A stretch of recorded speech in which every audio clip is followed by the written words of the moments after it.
سبق دہرانے جی ہماری نشستوں کا صرف ایک اور فقط ایک مقصد یہ کہ ہمیں اپنے زمانے کے پاک شہنشاہ موجود کی کم از کم اتنی معرفت حاصل ہو جائے کہ ہم آپ جناب کے قدموں میں قربان ہونے میں خوشی اور فخر محسوس کریں۔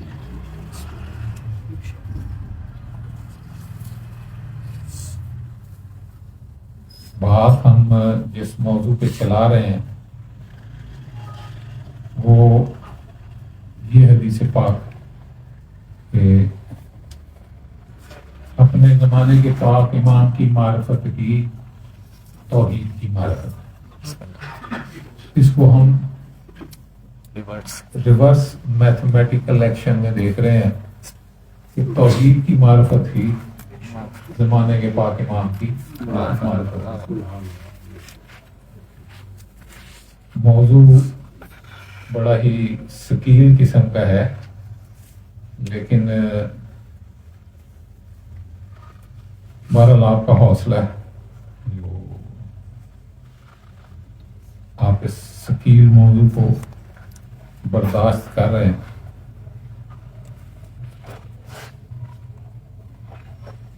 یہ ایام پاک ملکہ توحید سے بات اللہ سے منسوخ ہے۔ 15 جمادی الاول سے 3 جمادی الثانی تک یہ دن پاک مخدومہ کے دن۔ مخدومہ کے ایک دشمن کے لیے آپ کو قرآن پاک کی 3 آیتیں سناتا ہوں۔ نتیجہ میں نے نہیں نکالا، نتیجہ آپ نے خود نکالا، ٹھیک ہے؟ پہلی آیت سورہ یونس آیت نمبر 62۔ ارشاد باری تعالیٰ ہے کہ الا ان اولیاء اللہ لا خوف علیہم ولا ہم یحزنون۔ یہ حصہ جو ہے نا یہ قرآن پاک میں 6 یا 7 مرتبہ ہے، یہی جملہ کہہ لوں۔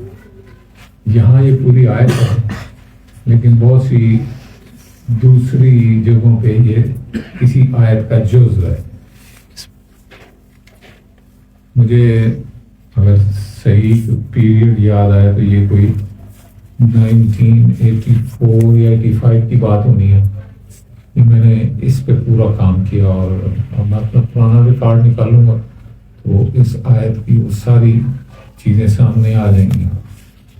لیکن آج آپ نے جس نقطے کو ذہن میں رکھنا ہے وہ نقطہ یہ ہے کہ جو اولیاء اللہ ہیں،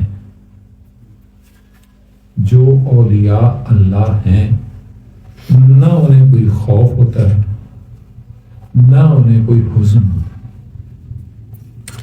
ہے۔ جہاں بھی آپ کو خوف یا حزن نظر آئے کسی میں تو سمجھ لیں کہ یہ اولیاء اللہ میں نہیں۔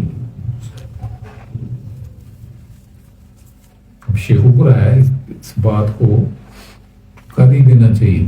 سہم بھائی کر دیے، ٹھیک ہے؟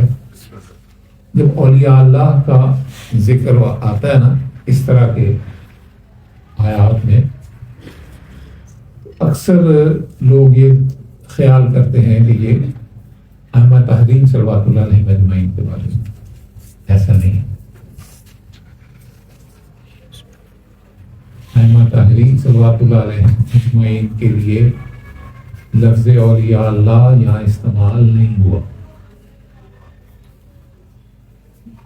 میرے پاس بہت سی تفاسیر اور احادیث ہیں، نتیجہ آپ کو دے رہا ہوں، کیونکہ یہ میرا مین ٹاپک نہیں ہے، ورنہ اس پہ میں بڑی تفصیل سے بات کر سکتا تھا کہ یہاں اولیاء اللہ سے مراد شہنشاہ زمانہ کے ناصرین ہیں، ٹھیک ہے؟ کہ شہنشاہ زمانہ کے ناصرین پہ نہ کوئی خوف ہوگا، نہ کوئی حزن ہو، ٹھیک ہے؟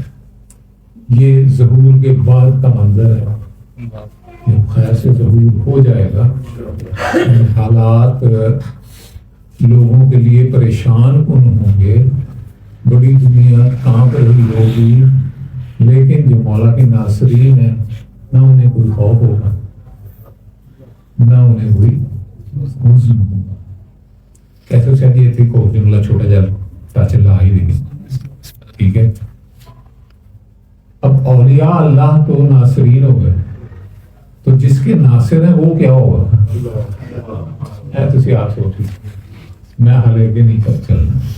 بہرحال فی الحال یہ بتا رہا ہوں کہ جو اللہ کے اولیاء ہیں وہ شہنشاہ کے ناصرین. اور اولیاء اللہ کی نشانی کیا بتائی گئی اس آیت میں؟ کہ نہ انہیں کوئی خوف ہوگا، نہ انہیں کوئی حزن ہو. ٹھیک ہے. لے اب ایک اور آیت دیکھ لیتے ہیں.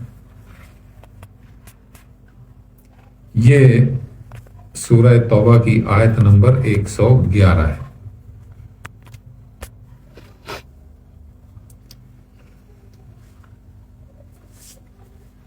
ان اللہ اشتری من المؤمنین انفسهم واموالهم بان لهم الجنہ، کہ اللہ نے اہل ایمان سے ایک ڈیل کی، ایک سودا کیا.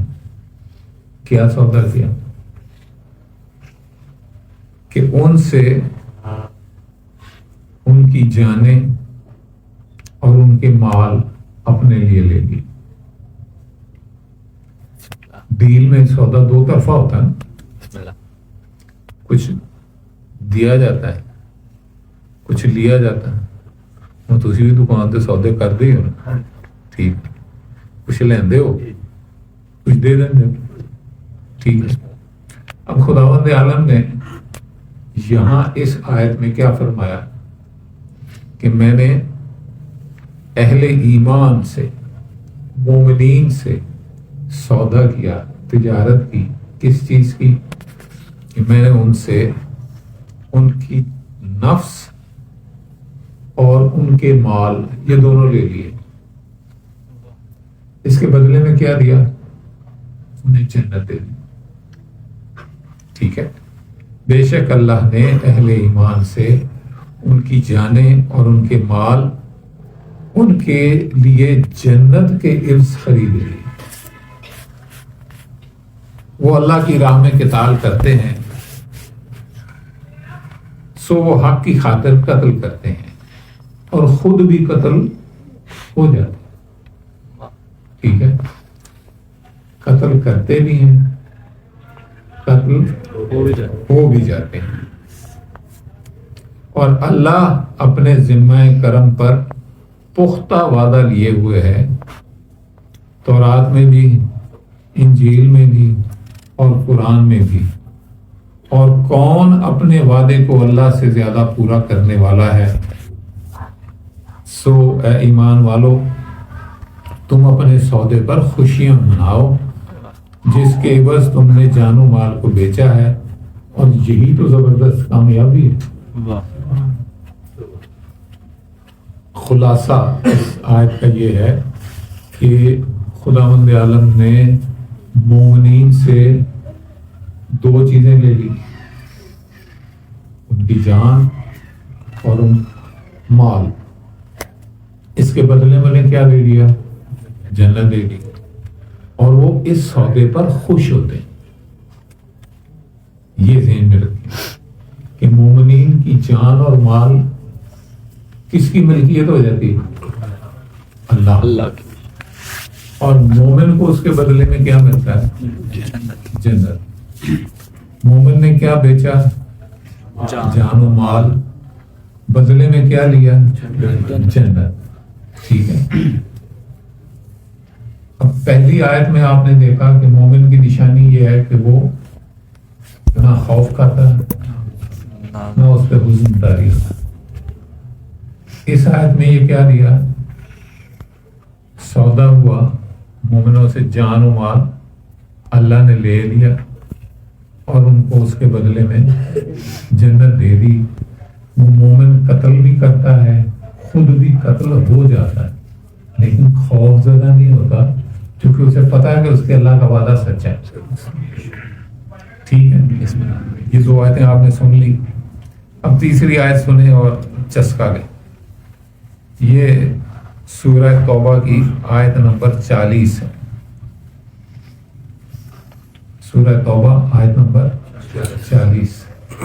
ایک منظر کو خداوند عالم نے قرآن پاک میں ریکارڈ پہ رکھ دیا تاکہ کل کوئی مکرے نہ. ٹھیک ہے, وہ سچویشن کیا ہے, اس میں لفظ کیا استعمال ہوئے ہیں, یہ دن میں رہے کہ ان ایام میں پاک مخدومہ کے دشمن کو ننگا کر رہا ہوں. ٹھیک ہے, سورہ توبہ آیت نمبر 40. خداوند عالم فرماتا ہے کہ اگر تم ان کی مدد نہیں کرو گے تو پھر کیا ہوگا؟ سو بے شک اللہ نے خود ان کو اپنی مدد سے نوازا ہے. کب؟ جب کافروں نے انہیں نکال دیا تھا درآں حالی کے اس حالت میں کہ وہ دو میں سے دوسرے تھے. بھائی دو سن, انہوں دونوں چوں ایک پاک شہنشاہ انبیاء سن, جبکہ دونوں غار میں تھے. غار کون؟ ٹھیک, ایک جناب رسالت مآب نے, ایک دوسرا گل ساری قرآن کا دستا ہے. ٹھیک ہے, اور میں نے یہ ترجمہ طاہر القادری صاحب کا لیا.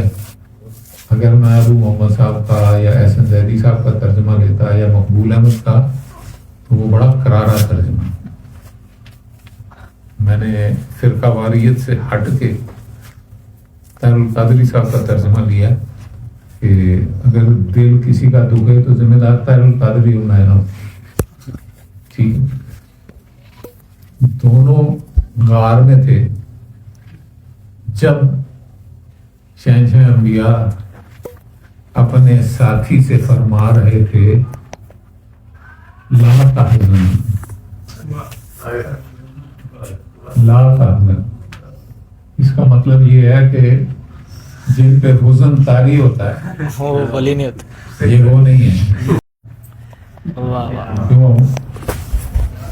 قرآن کہہ رہا ہے نا, حضور نے فرمایا لا تحزن, خوف نہ کر.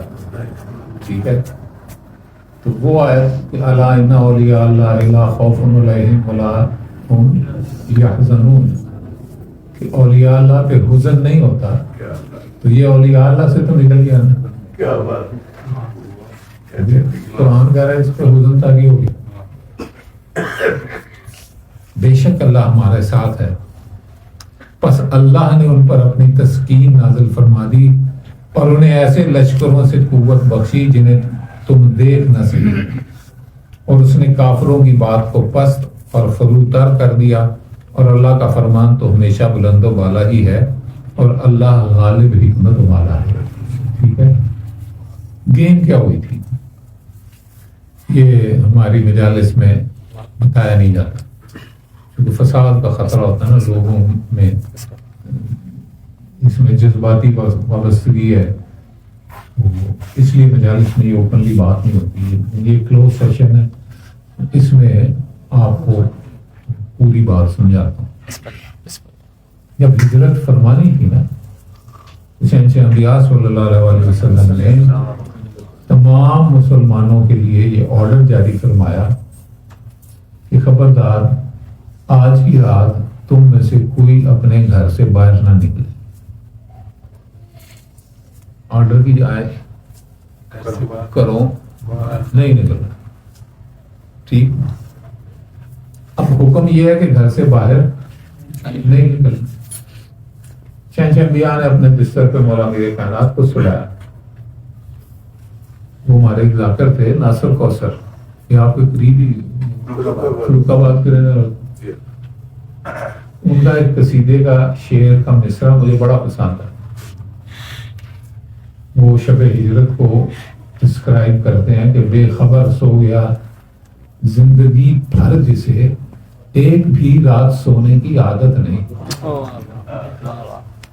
ٹھیک ہے, مگر میرے کائنات سے کسی نے پوچھا تھا کہ مولا آپ کو سب سے اچھی رات کون سی لگتی ہے؟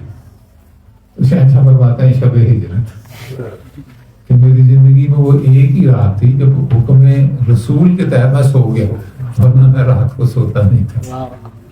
ٹھیک ہے، اب یہ حکم دے دیا، مولا میرے کائنات کو اپنے بستر پر بٹھا دیا اور ایک مٹھی خاک اٹھا کے مجھے 40 قبیلوں کے افراد حضور کو شہید کرنے کے لیے باہر تھے، ایک مٹھی خاک ان کی طرف پھینک.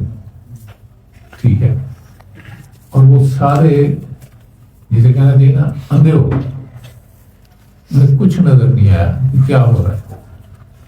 کچھ علماء نے یہاں پہ بڑا مزے کا ایک جملہ بنایا، وہ کہتے ہیں شہنشاہ انبیاء مطمئن ہو گئے کہ جو ایک مٹھی تراب کا مقابلہ نہیں کر سکتے وہ ابو تراب کا مقابلہ.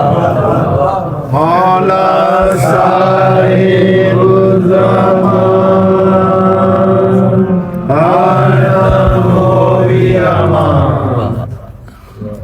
مطلب یہ جملے ہمارے چسکے کے لیے ہیں، ورنہ سونے والا کون ہے؟ ٹھیک ہے، وہ عین اللہ ہے، وہ وجہ اللہ ہے، وہ ید اللہ ہے.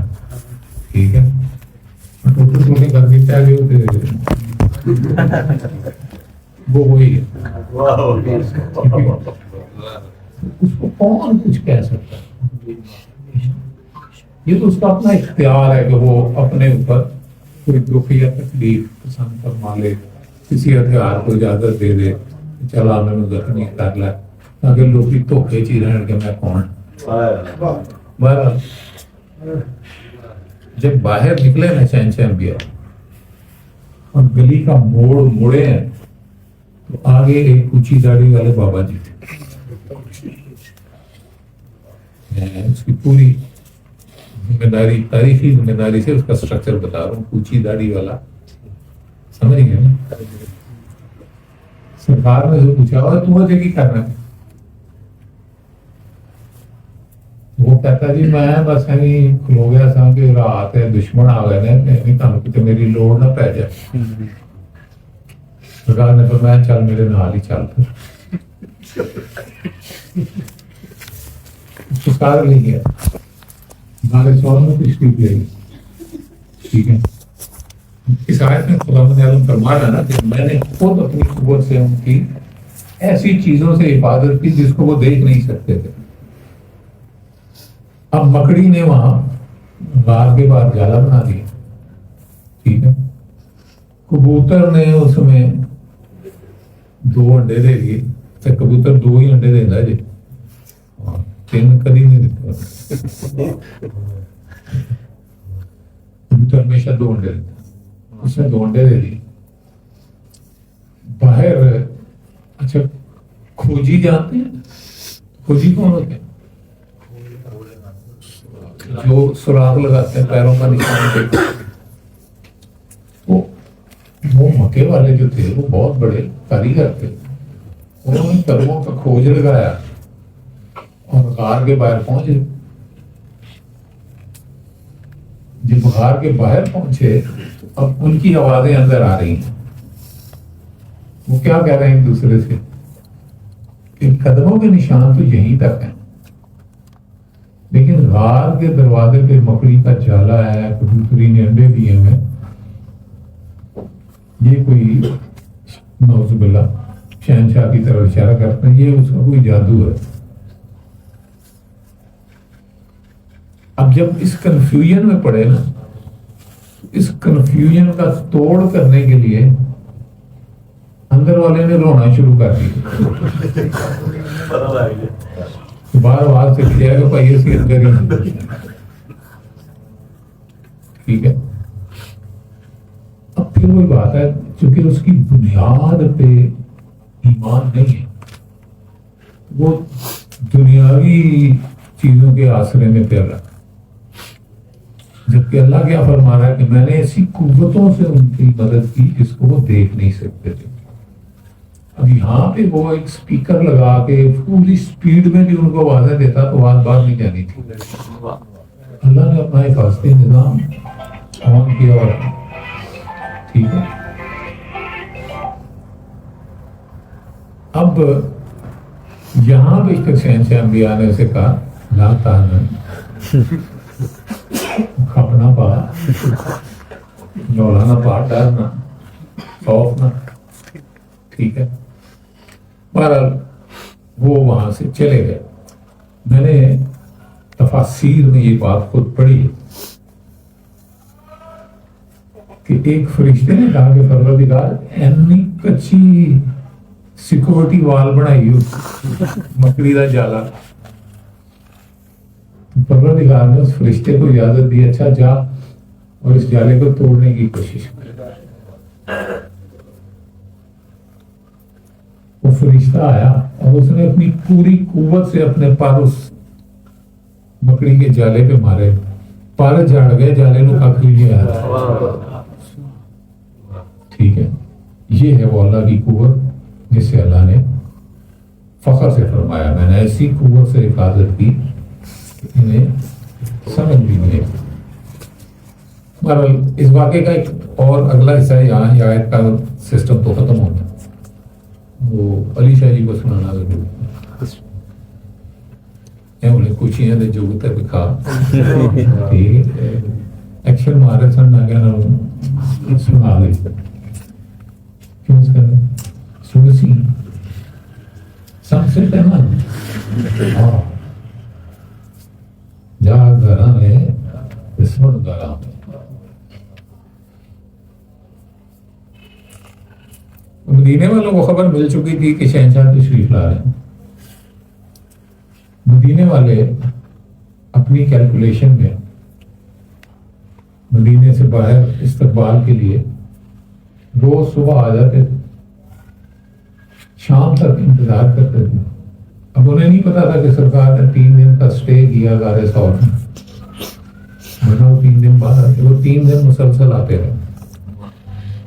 3 دن بعد حضور صلی اللہ علیہ وسلم کرم فرمایا اور یسرب کے بعد پہنچ گیا. ابھی مدینہ تو نام ہی نہیں تھا, ابھی تو یسرب نام. وہ یسرب والوں نے استقبال کے لیے جو انتظام کیا ہوا تھا, جس کے پاس کوئی میوزیکل انسٹرومنٹ, اس زمانے میں جو میوزیکل انسٹرومنٹ اویلیبل تھے وہ اپنے میوزیکل انسٹرومنٹس لے کے استقبال کے لیے آئے ہیں اور وہ انسٹرومنٹ بجا رہے ہیں. اب جن کے پاس کوئی انسٹرومنٹ نہیں ہے وہ اپنے گھروں سے پراتیں, گڑویاں, لیچیاں, مٹی کی نشان لے آئے, وہ بجان پہ.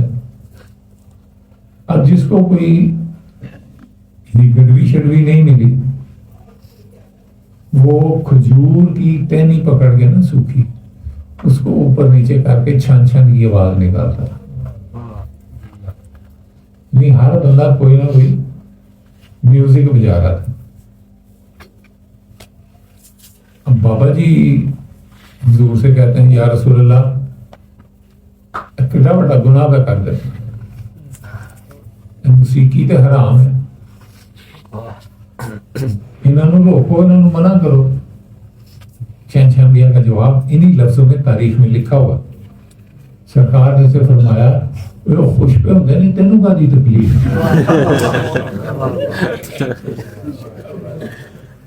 مولا صاحب الزمان ہر دم ہو بیابان. خوش پہ ہوتا ہے تمہاری کڑی جانتے ہیں. یہ حضور کو وہاں چھوڑ کے آگے شہر میں داخل ہو گیا. آگے اس کے کسی دوست کا گھر تھا, یہ اس دوست کے گھر چلا گیا اور دوست سے کہتا ہے کہ میں نے نہیں سی پتا کہ رسول اللہ اینے جنہوں کہتے ہیں نا اپنے پروموشن اینے دلچسپی لیندے رہے کہ حلال حرام دا خیال ہی بھول گیا. یہ اس نے حضور پہ الزام لگایا حلال حرام دا خیال ہی بھول گئے ہیں, بس اپنے استقبال ہی مست ہو گئے. اب جب یہ باتیں کر رہا ہو تو مجھے بتائیں اس کے دل میں ایمان ہے کہ نہیں ہے؟ اس کے دل میں ایمان نام کی چیز کوئی نہیں، پھنس گیا دور دے نال رہ کے بہرحال بے شمار لا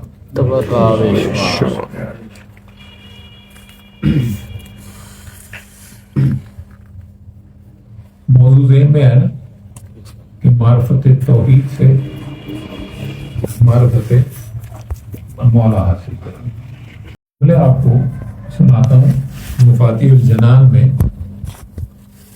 ایک زیارت ہے، اسے زیارت مطلقہ کہتے ہیں۔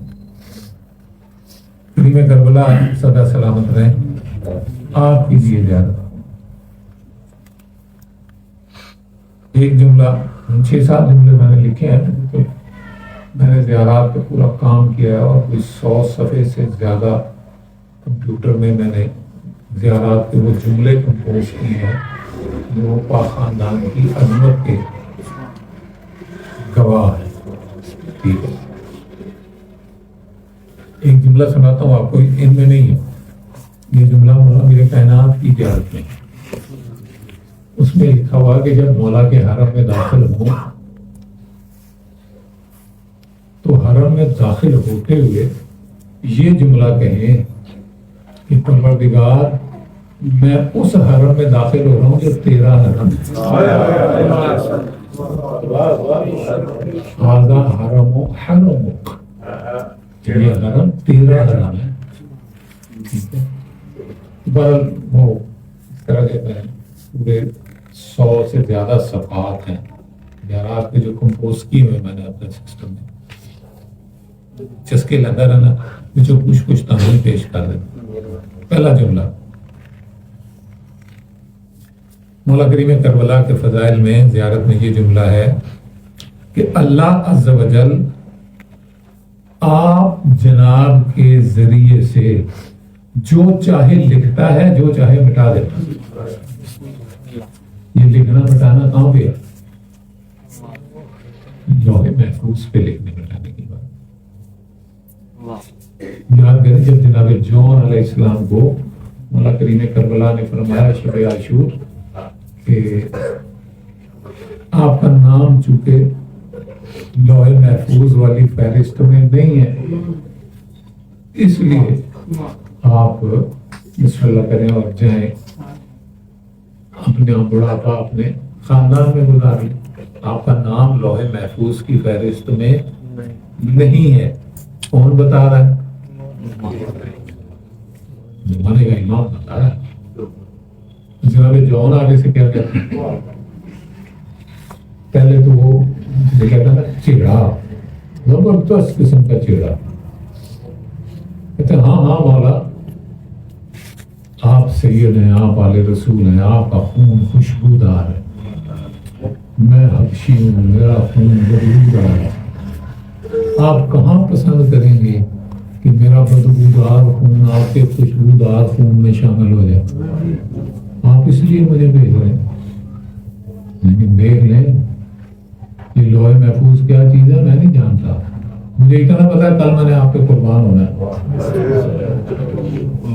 اب مجھے بتائیں کہ جناب جون شہید ہوئے کہ نہیں ہوئے؟ ہو گئے۔ تو لوح محفوظ کی تحریک بدل گئی، کس نے بدلوائی؟ جون نے۔ کس نے بدلی؟ امام نے۔ ٹھیک ہے، اسی کی طرف زیارت میں یہ جملہ ہے کہ اللہ عز و جل آپ کے ذریعے جو چاہے لکھتا ہے، جو چاہے مٹا دیتا ہے۔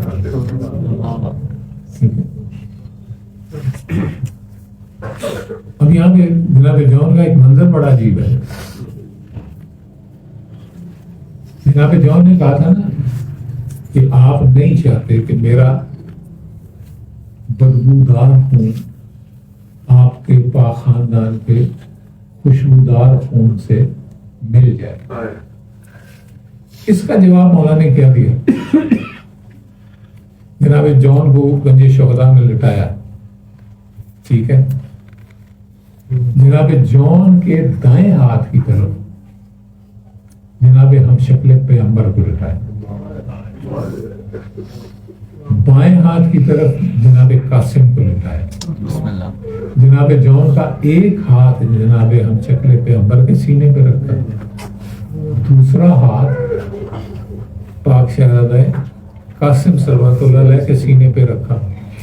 دونوں کا خون جناب جون کے خون میں مل رہا ہے، ٹھیک ہے۔ وہ قصیدہ دین میں رکھتے ہیں جون دی صحیح تھی، ٹھیک ہے۔ تو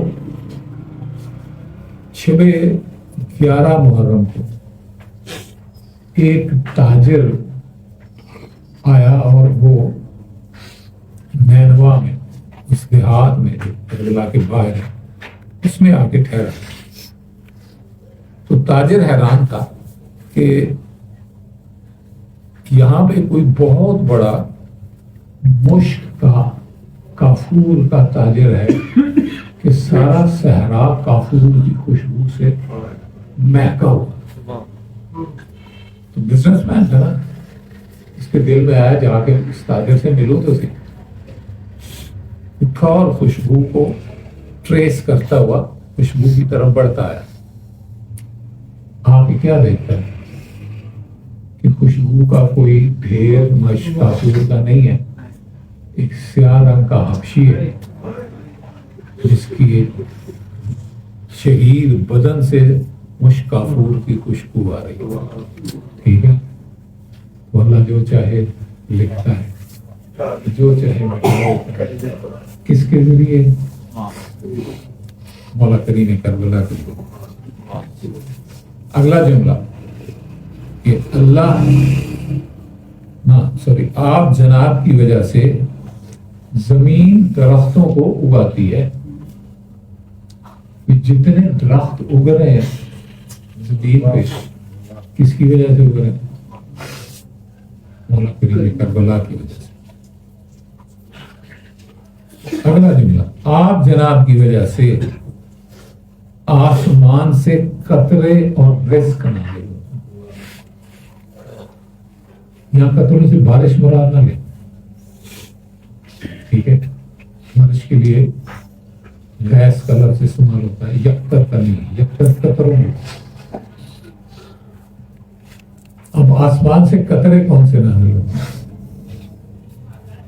ایک وہ قطرے ہیں جو سیپ کے منہ میں گرتے ہیں اور وہ سچے موتی بن جاتے۔ یہ قطرے کون گرا رہا ہے؟ سیپ کے منہ میں گر کے موتی بنتے ہیں۔ یہ قطرے گرانے والا میرا شہنشاہ۔ اب سارے مانتے ہیں کہ رزق نازل ہوتا ہے آسمان سے، تو رزق نازل کون فرماتا ہے؟ رزق نازل فرمانے والا میرے زمانے کا پاک شہنشاہ۔ اگلا جملہ اس میں ہے کہ اللہ آپ جناب کی وجہ سے مصیبتوں کو دور فرماتا ہے، ٹھیک ہے۔ مصیبتیں دور ہوتی ہیں کن کی وجہ سے؟ مولا کریم کربلا کی وجہ سے۔ اگلا جملہ کہ آپ جناب کی وجہ سے اللہ عز و جل بارش برساتا ہے، ٹھیک ہے۔ یہ جتنے کام ہیں مروجہ سسٹم میں لوگ کیا کہتے ہیں؟ اللہ کرتا ہے، اللہ نہیں پاتا، اللہ رزق دے رہا، ٹھیک ہے، اللہ مصیبتیں دور کر رہا، جبکہ حقیقت میں کون کر رہا ہے؟ شہنشاہ کر رہا کہ اللہ آپ کی وجہ سے بارش برساتا۔ بارش برسانے والا کون ہے؟ مولا کریم۔ اگلا جملہ کہ آپ جناب کی وجہ سے کریم کربلا کا شان میں کہا جا رہا ہے کہ آپ جناب کی وجہ سے زمین تسبیح کرتی ہے جس نے تمہارے بدنوں کو اٹھا رکھا ہے۔ اگر زمین ہمارے جسموں کو اٹھائے پھر رہی ہے تو کس کی وجہ سے؟ کریم کربلا کی وجہ سے۔ اور زمین جو تسبیح کرتی ہے وہ کیا ہے؟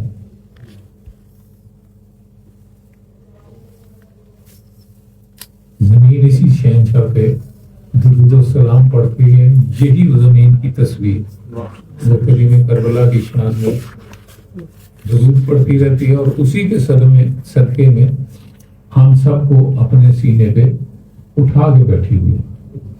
اب اس زمین کے سینے میں بہت سے دکھ محفوظ ہیں۔ اس زمین کے سینے پر پاک خاندان پہ بہت سے ظلم ہوئے، ٹھیک ہے۔ زمین ان سب سے انتقام لینے کی آس میں ہے، ٹھیک ہے۔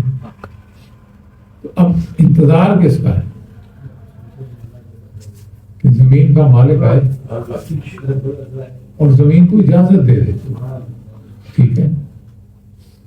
اب روایات میں یہ ہے کہ جب مالک خیر سے خروج فرمائیں گے تو زمین کو اتنا ہی حکم دیں گے، یہ جتنے ہمارے دشمن ہیں ان کو نکل جا، بس اتنا فرمانا ہے کہ زمین مالک کے دشمنوں کو وہیں سمیٹ کے زمین کو دشمنوں سے اپنے آپ کو دشمنوں سے پاک کر لیں گے، ٹھیک ہے۔ تو دشمن مارنے کے لیے مالک کو کچھ زیادہ تبدو نہیں کرنی پڑے گا، ایک آرڈر ہی دینا، ٹھیک ہے۔ میں نے آپ سے پہلے بھی ایک سائنٹیفک مثال دی تھی اور عرض کیا تھا کہ اگر صرف آکسیجن کو ملا آرڈر دے دیں کہ میرے کسی دشمن کے جسم میں داخل نہیں ہونا، تو سانس کے بغیر کتنی دیر بندہ زندہ رہ لے؟ 3 منٹ، ٹھیک ہے۔ تو 3 منٹ میں سارے دشمن مارے جا سکتے ہیں، لیکن وہ زمین کے اوپر ہوں گے، مردار ہے، آکسیجن کوئی نہیں ملی، بھوک اس میں پیدا ہوگی، سارے رہنے والوں کے لیے ایک مشکل سا ماحول بن جائے گا۔ سنبھال کے آکسیجن والا فارمولہ پسند گیا، یہ زمین پہ اندر ہی جائیں، اور زمین کے اندر کہاں تک جائیں گے؟ کوئی آئیڈیا ہے؟ دیکھیں یہ زمین کے اوپر کی جو سطح ہے وہ جتنا ٹیمپریچر ہے وہ آپ کو اور مجھے پتا ہے، ہم اس میں رہتے ہیں، تو ٹھنڈے سے ٹھنڈا علاقہ ہے، وہاں بھی -56 58 ڈگری سینٹی گریڈ کے قریب ہوتا ہے۔ جو گرم علاقے ہیں وہاں 50 ڈگری سینٹی گریڈ تک چلا جائے۔ لیکن اس زمین کے اندر جیسے جیسے نیچے جاتے جائیں اس کا درجہ حرارت جو ہے بڑھتا جاتا ہے، حتیٰ کہ جب یہ بالکل اپنے درمیان کے حصے میں پہنچتا ہے تو اس وقت زمین کا درجہ حرارت 7000 ڈگری سینٹی گریڈ ہوتا ہے، ٹھیک ہے۔ یہ جتنے دشمن زمین میں کھانے ہیں بچا نہیں کھانا، 7000 ڈگری سینٹی گریڈ کے سپر روسٹ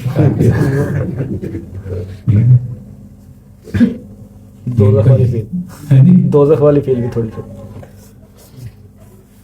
دوزخی والی تو ذرا بات جانی نا، حالت ایسی خدا کھاتا ہے دوزخ میں تو پتا نہیں کیا ہونا ہے۔ ہمارے قریب سورج کے درجہ حرارت کتنا ہوتا ہے؟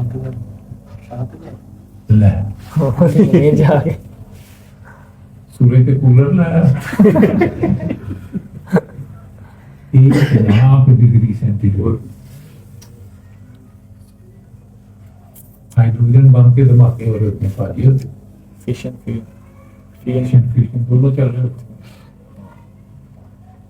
1,00,000 ڈگری سینٹی گریڈ ہے، ٹھیک ہے۔ اور ابھی سورج کا استعمال کیا ہونا ہے؟ سورج میں مولا میرے کائنات میں اپنا رخ انور دکھا، کہنا ہو میرا حال آ گیا ہے، جاؤ ملک ظہور کی خبر سورج میں سے خود ملک کائنات میں دیں